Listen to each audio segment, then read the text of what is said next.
Quasi 1500 chilometri per aiutare la Sicilia, devastata in questi giorni da tremendi incendi, spesso di origine dolosa.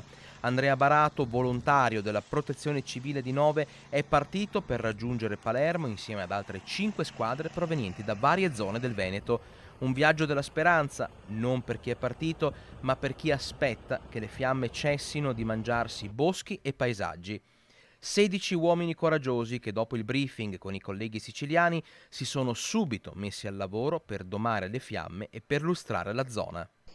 Ciao a tutti, siamo nella riserva di Montecane insieme alla Protezione Civile della provincia di Palermo. Siamo qui in supporto per la campagna antincendio boschivo della regione Sicilia a supporto dei colleghi.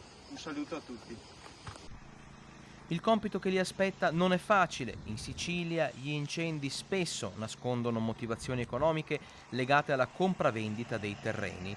A Palermo i 16 volontari partiti dal Veneto sono stati accolti con grande riconoscenza dagli abitanti del posto, che hanno visto arrivare sull'isola anche numerosi automezzi da incendio boschivo della Protezione Civile del Veneto. Giorni caldi, difficili, ma d'altronde il coraggio non è assenza di paura, quanto capire che c'è qualcosa di più importante della paura.